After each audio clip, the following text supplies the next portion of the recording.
안녕하세요. 코인서민입니다. 오늘 함께 알아볼 코인은 익명성 코인의 대표 코인 중 하나, 호라이젠이라는 코인입니다. 익명성 코인의 투톱은 지캐시와 호라이젠으로 대표가 될 수 있는데요. 오늘은 호라이젠에 대해 알아보겠습니다. 호라이젠은 웹 3.0과 익명성과 관련되는 코인으로서 그레이스케일의 CEO 베리 실버트가 지속적으로 언급하고 관심을 보이는 코인 중 하나입니다.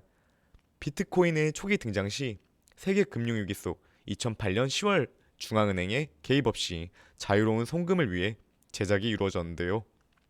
비트코인의 거래에 대한 인식은 현재도 투기적 인식이 존재하지만 당시에는 무조건적인 투기라는 인식이 상당히 강했습니다. 이후 시간이 지남에 따라 시장이 성장하고 현재 디파이, NFT, 메타버스로 시장이 다채로워졌으며 블록체인 기술과 관련된 다수의 알트코인 종류가 늘어난 모습을 보여주고 있습니다. 다양한 알트코인이 생긴 현재 비트코인은 코인 시장의 대표 주자로서 주식시장의 지수 역할을 하는 모습을 보여주고 있는데요.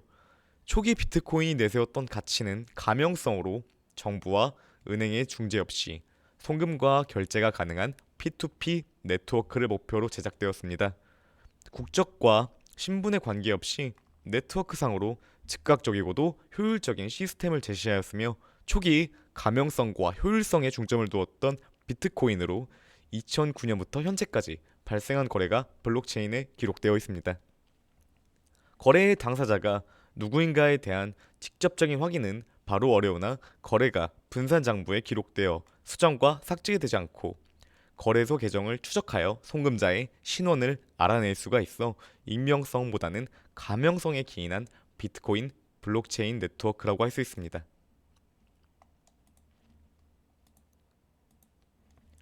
호라이즌 코인은 이러한 가명성이 아닌 익명성에 초점을 둔 코인으로 개인정보 보호를 강조하며 거래의 흔적을 남기지 않고 추적되지 않는 익명성 보장 암호화폐입니다. 웹 3.0 시대가 도래함에 따라 향후 익명성에 대한 중요성이 대두될 가능성이 높게 전망되는 가운데 웹 3.0과도 관련적인 코인입니다. 앞서 언급드렸다시피 비트코인, 이더리움과 같은 코인들은 거래량 등을 추적 가능하지만 익명성 코인은 최소한의 사항만을 기입할 뿐 거래 내역에 대한 정보나 기록 등을 남기지 않는 특징이 있습니다. 모네로라는 익명성 코인을 이용하여 과거 국내 엠번방 사건에 사용되었던 경험이 있으며 해외 마약 밀수입 등 각종 범죄에 대해 악용될 수 있는 단점이 존재함과 동시에 사생활 강화라는 이점이 존재합니다. 지켓시는 영지식 증명을 활용함으로써 정보의 상호 공용화를 발생시키지 않으며 암호화되어 보관되는 특징을 갖고 있습니다. 베리 실버트와 이더리움의 창시자 비탈릭 부테린 역시 익명성 코인에 대한 관심을 갖고 있으며 해외에서는 물론 암호화폐 투자에 관심이 많은 국내 투자자들 역시 한 번쯤 관심을 가져보았을 코인입니다.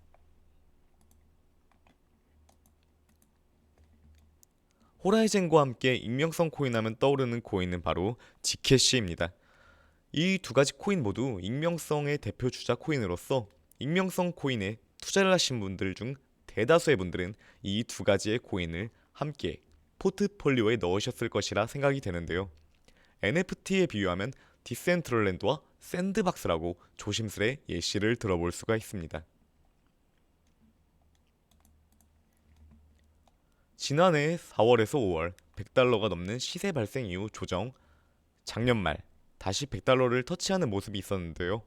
젠두 정식 런칭이 다가옴과 동시에 비트의 재상승이 있었던 시기와 맞물려 가격이 다시금 상승하는 모습 보여주었었습니다. 현재는 시세가 많이 밀려있는 상태로 30달러대에서 가격이 형성되어 있습니다. 상장되어 있는 시장 또한 바이낸스, 쿠코인, 휴오비, 코인베이스 등 대형 거래소에 상장이 되어 있습니다. 코인베이스에는 최근인 작년 9월 상장되었지만 국내 거래소인 업비트와 빗썸 거래소에서는 익명성을 갖고 있는 다크코인으로 상장 폐지된 후 현재 국내에서는 원화로 직접적인 거래가 불가능한 상태입니다. 따라서 바이낸스와 같은 해외 거래소를 통해 코인 전송 이후 달러로 전환시켜 거래를 하는 경우가 일반적입니다. 국내에서 상장 폐지당한 호라이젠이지만 베리실버트는 익명성 코인에 대한 애정을 주기적으로 보여주고 있는데요. 2021년은 익명성 코인의 해가 될 것이다라는 언급과 주식과 안전자산 부동산은 약세를 보일 것이라는 언급과 동시에 비트코인과 익명성 코인을 언급하였고, 올해 2월 18일에도 포트폴리오 5%에 해당하는 비율을 익명성 코인으로 보유하여야 한다는 언급을 보였습니다. 또한 호라이젠은 일부 거래소에 상장되어 있지 않아 상승 여력이 더 높다고 생각한다고 언급을 한 적이 있는 만큼 엄청난 관심을 주기적으로 보이고 있습니다.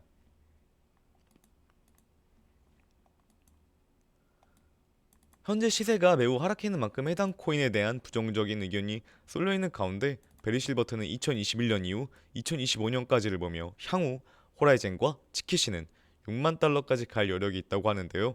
현재 위치에서 보면 정말 갈까 하는 의문이 드는 상황이지만, 비트코인을 2012년 7달러에 샀던 베리실버트인 만큼 2025년의 시세가 궁금하게 만드는 파급력 있는 인물입니다. 호라이젠에 대한 기술적 측면을 살펴보자면, 비트코인의 클론 지캐시의 클론 지클래식에서 분기되었으며, 지캐시의 개인정보 보호 기술인 이른바 스나크를 계승하였습니다. 스나크를 계승함에 따라 익명성을 강화하고 수학적인 거래만을 증명하는 기술을 보유한 코인인 것입니다.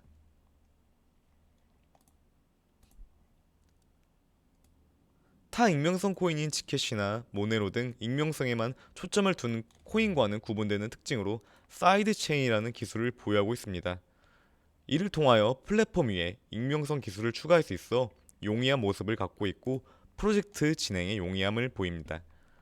동시에 노드 수도가 많아 보다 탈중앙적인 모습을 기대해 볼 수도 있습니다.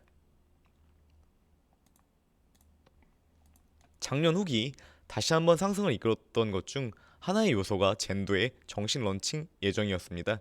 기존의 느린 거래 속도와 비싼 수수료를 해결하기 위한 사이드 체인 플랫폼으로 네트워크의 확장성을 목표로 하며 해당 플랫폼에서의 토큰 기능을 합니다. 젠도 정식 런칭 이슈 후 작년 후기 비트의 상승과 함께 호라이젠의 시대 상승이 발생하였습니다. 해외에 비해 국내엔 아직까지 익명성 코인, 다크코인에 대한 인식이 매우 부정적인 상황입니다. 과거 N번방 범죄에 이용되었고 국민들의 분노를 산 이력이 있는 익명성 테마이기에 상장 폐지 이후 현재 빠르게 국내 재상장이 이루어질 가능성은 미미하다고 볼 수 있습니다. 아직까지 현재 시점에서는 그야말로 양날의 검이라는 표현이 맞다고 보입니다. 마지막으로 샌드뱅크 CEO의 익명성에 대한 의견입니다.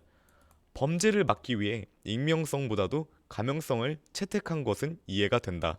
그러나 만약 좋은 의도를 위해 익명성이 필요한 경우엔 어떻게 할까라는 멘트와 함께 러시아, 우크라이나 사태를 예로 들고 있습니다. 우크라이나가 전쟁에 패하여 러시아의 속국이 되시 우크라이나 군대에 비트코인 80개를 기부한 사람의 안전은 푸틴 대통령이 보복을 이유로 이동 경로를 역추적하여 찾으면 어떻게 될까라는 역박상을 제시하며 익명성에 대한 필요성을 다소 강조하는 풀이로 볼 수가 있습니다. 익명성을 통해 단순 부정적 인식이 아닌 필요성에 대한 이해로 슬라이드를 구성해 보았습니다. 국내 거래소에서 상장 폐지가 됐고, 지금 당장의 시점에서 익명성은 부정적인 인식으로 자리 잡고 있으나 사생활과 개인정보 보호에 있어 관심이 지속적으로 증가하는 만큼 계속해서 향후에도 부정적인 인식만 자리 잡기는 어렵다고 보입니다. 현재 시세도 많이 낙폭되어 있는 만큼 관심이 있으신 분들은 참고해 보시면 괜찮을 테마와 코인이라고 보입니다. 오늘은 익명성 코인의 쌍두마차 중 하나, 호라이젠에 대해 알아보았습니다. 오늘도 영상 시청해 주셔서 감사합니다.